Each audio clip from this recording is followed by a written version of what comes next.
welcome back to the GBC Podcast. I'm glad you've joined us. And hey, do us a favor. When you watch us in this podcast, share this with other folks on social media. Get it out there a little bit more.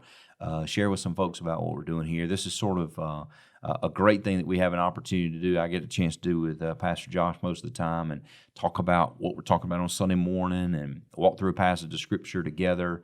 Get a little bit more maybe in detail or chase the rabbits a little bit that I can't chase on Sunday morning in a time to preach a sermon. So we're in Hebrews right now. We're in our series on Sunday mornings called Jesus is Better.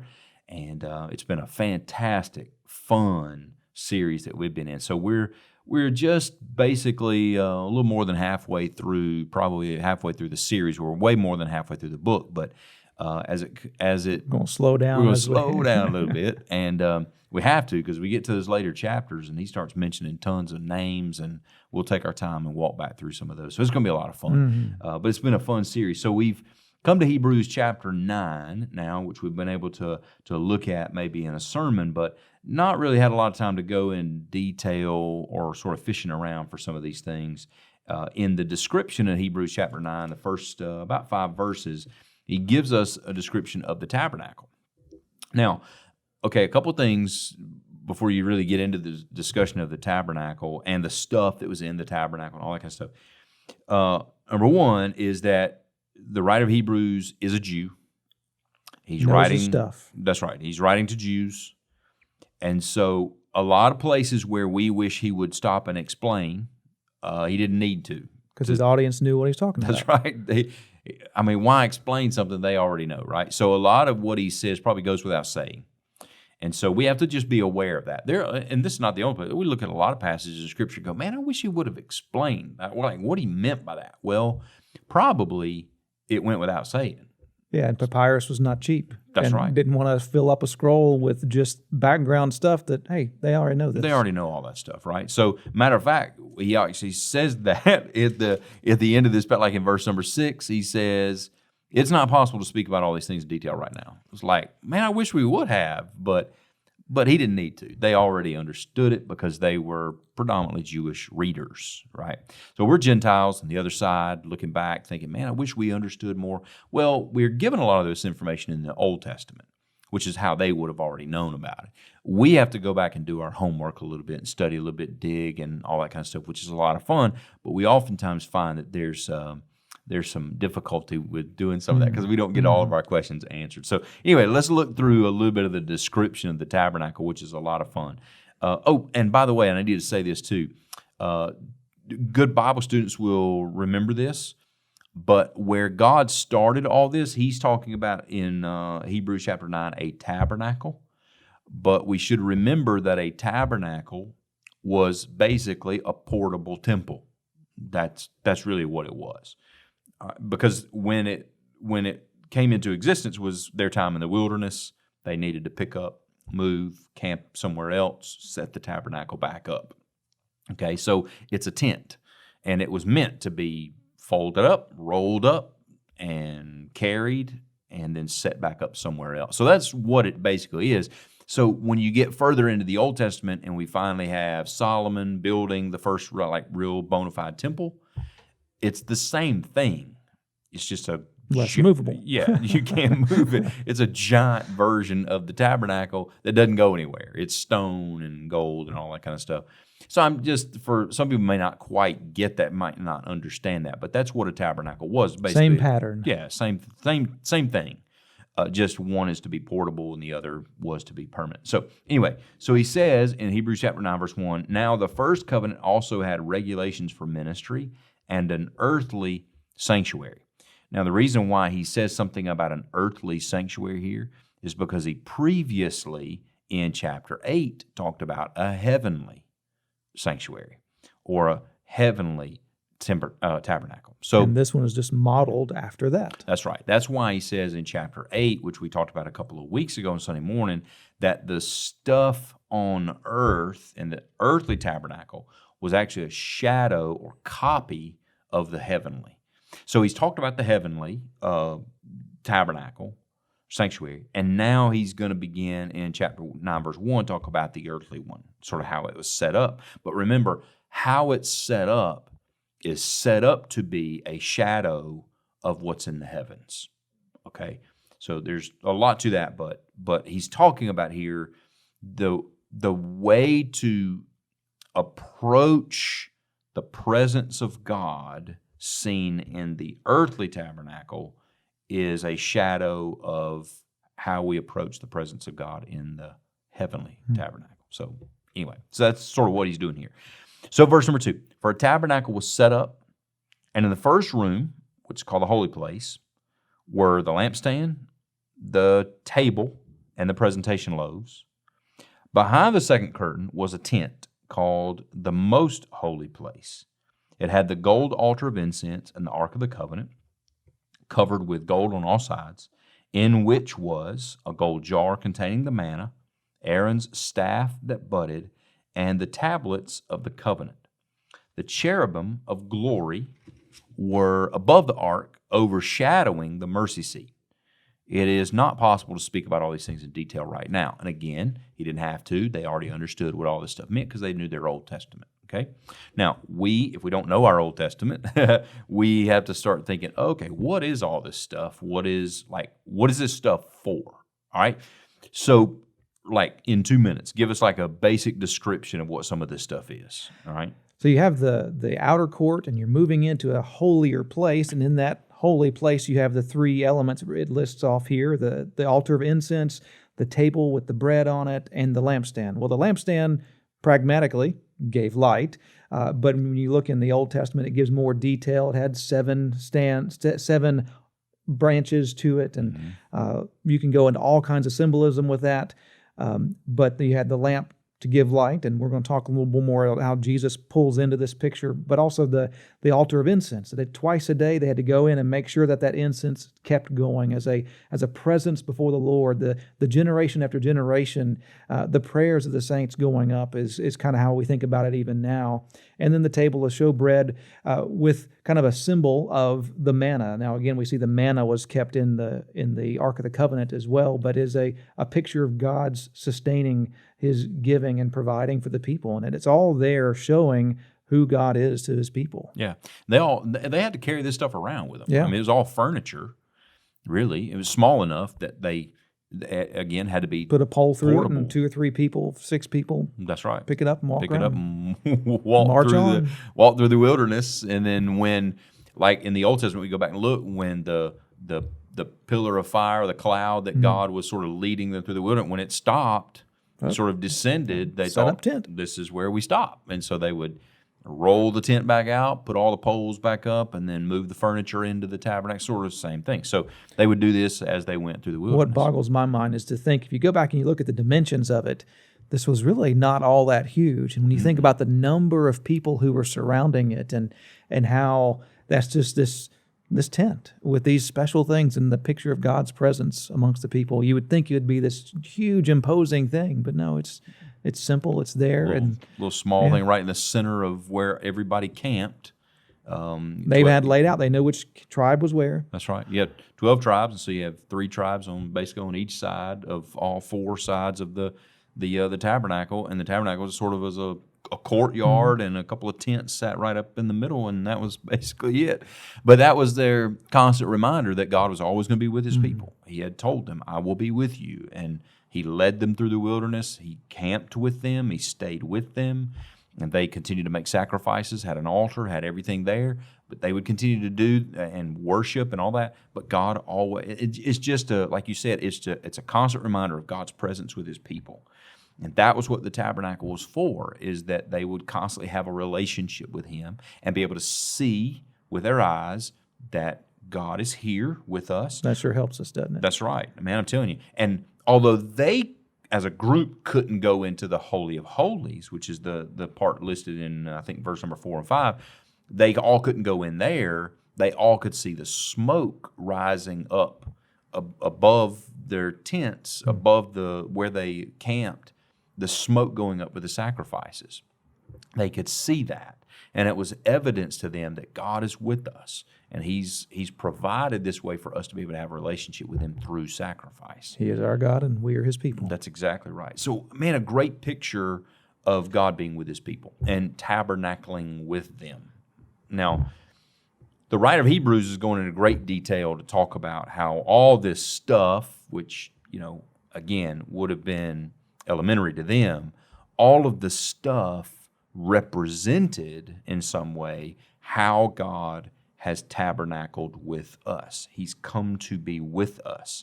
Even better. That's exactly right. In a better way than they knew Him as the God who stayed in the camp. We know Him as the God who is with us and in us. And matter of fact, that's the same language that John used in John chapter 1, where he says that the Word dwells among us. Tabernacled with us. That's the word he uses, is tabernacle. So when he says the Word became flesh and dwelt among us, the word dwelt is the word tabernacle. And so He came to tabernacle with us. So the tabernacle in the Old Testament, as temporary as it was, as movable as it was, it represented that God had promised to be with His people. And then when Jesus came, He is the fulfillment of all that.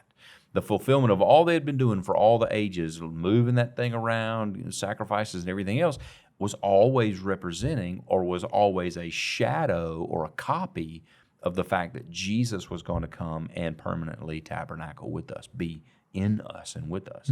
So it's a great picture of how even now, I know a lot of us look back at it, I've said it all my life, man, I wish today, we could see God that way, right? We couldn't, you got God showing up in a bush for Moses, man, I wish I could, see God, that kind of thing, and see this pillar of fire in the sky. Boy, that would really bolster my faith, if I could see it that way. And so we sort of want to go backwards sometimes. And it was an amazing thing that a God would choose a people and be among them. And so for them, it was this amazing, amazing grace, a gift that no other people in all of history had ever had. So it was huge and it was amazing. And then the people in Jesus' time to have, wow, Jesus walking among us. That's cool. I'd love to see that. That'd be amazing. That's exactly right. But then Jesus says, it's going to be better when I leave. That's right. He says it's going to be better because not only is God going to be with you and among you, He's going to be in you. It's going to. We're at the best part now than ever has been before, but it gets even better. That's exactly right. What we wish we could see with our eyes, they wish they could have had in their heart. They had the commands on stone. They had a tabernacle they could set up with their hands, see with their eyes, but they didn't have that in their heart, and we do. And so I know a lot of times we wish we could see that. They wish they could experience that in their soul like we do. So we have a much better ministry now, and which is what the writer of Hebrews has been saying all along, is that Jesus is better now than all of that stuff in the past. And so he uses basically the description of the tabernacle to give us an understanding of this. So the things that you explained, which would be the lampstand, we know that Jesus has come to be the light, to give the light. He is actually called the light of the world. He calls himself the light, and he is where the lampstand was a shadow of what was to come. Jesus is the one who fulfills that. He gives light to our souls. He helps us to see who God is. He gives light to our eyes to help us to see that. The table where the manna was put, or where the showbread was put to represent the manna in the Old Testament. As a matter of fact, you go back to the Old Testament, it was sort of interesting. They had to, so every Sabbath, and a lot of people think that it maybe have been on Friday, the bread may have been prepared. And then Saturday on the Sabbath put actually on the table. So they would take the old bread off and they put the new bread on the table inside the holy place. So that was a daily ministry, but there were 12 loaves that were made, and they were put in 2 piles of 6. And so they would just set them up on the table, and every time that the priest walked into the holy place, that bread was sitting there as a reminder to the priest and therefore to all the people that God was faithful. His presence was with them. He had been faithful to provide for them in the wilderness through the manna, that He would give them sustenance always. And of course, Jesus, when He comes to earth, calls Himself the bread of life, So Jesus actually refers to the manna when He calls Himself the bread of life. God gave you manna in the wilderness, but I come. That's exactly right. So we have Jesus as the light of the world. Jesus is the bread of life, which, again, those two things are shadows or copies of actually the fulfillment of that, which is Jesus. And then we have this other thing that you mentioned a second ago, which is called the gold altar of incense. Now, this is where the priest would go in a couple times a day, and there were hot coals there, burning coals, hot coals, and he would take incense, sort of a powder form, put incense on the coals, which would immediately create a smoke. And the smoke would be, God considered that to be an aroma to Him. He would smell that as if God could smell like we do. But as a way of saying God receives that as you mentioned a second ago, sort of as a picture of the prayers of God's people going up before Him. That just as the smoke would go up, that would be a representation of the prayers of God's people going up before Him, and that God always hears our prayers. And so that incense would be burned, and the priest, smoke would fill the room. The priest would see that. He would be reminded of the prayers that he was offering to God on behalf of the people, and that God was faithful to hear those prayers. And it was a very special incense. It was a special formula. Don't use this for anything else. That's exactly right. It's set apart. It's a special incense. You can't. Don't make your home smell good with it. That's right. And he said you can't. In the Old Testament, we see that anything else offered on that would be a profane offering. God would not accept it. It would be a stench in His nostrils if anything else was offered on those coals like that. No other kind of incense or no other kind of formula. So God was very particular about what He accepted there. As a matter of fact, all the measurements for all this furniture was very precise. God said, I want you to do it exactly this way and no other way.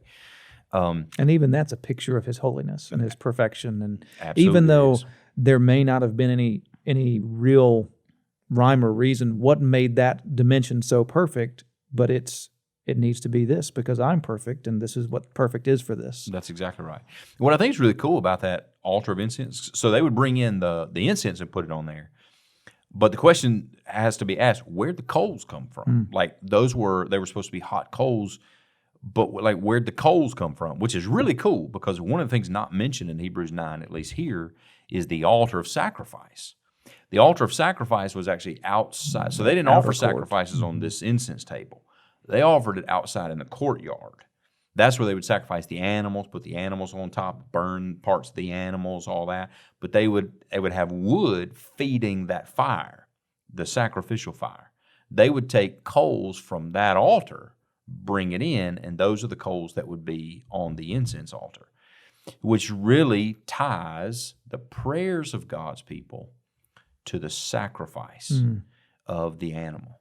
In other words, if we understand the way this all was working in the Old Testament, the prayers of people that are lifted up to God are only heard on the basis of the sacrifice that has been made by Christ. So when I come to God and give Him my prayers, I lift my prayers up to Him, the basis on which He hears my prayers and answers me is on the sacrifice of His Son. And that's how the sacrificial altar and the prayer altar are tied together in two different locations of the temple, one in the courtyard, one in the holy place, which is really cool how all that ties together. And again, Jesus is the ultimate fulfillment of that. The only way to the Father is through the Son, right? Through His sacrifice. So then he mentions in verse number 4, he talks about this this Ark of the Covenant, which you have mentioned. There are three things inside the Ark. Now, the Ark is a small piece of furniture, a box, and inside that box were particular articles that they kept, and they would travel around with those. Which again, you look in the Old Testament, we don't actually get the exact same descriptions in the Old Testament. So in the Old Testament, we find that they're told to put the Ten Commandments in there. There's another time that they're told to put manna to keep it with the testimony or with the commandments. And then in another time when Aaron, God does a particular miracle through his staff, makes the staff bud overnight, like produced like almonds. Setting apart Aaron as the real priest. The real high priest, that's right. And so later told to put that the staff into the Ark of the Covenant and keep it there as a reminder of this particular ministry that God had provided through Aaron.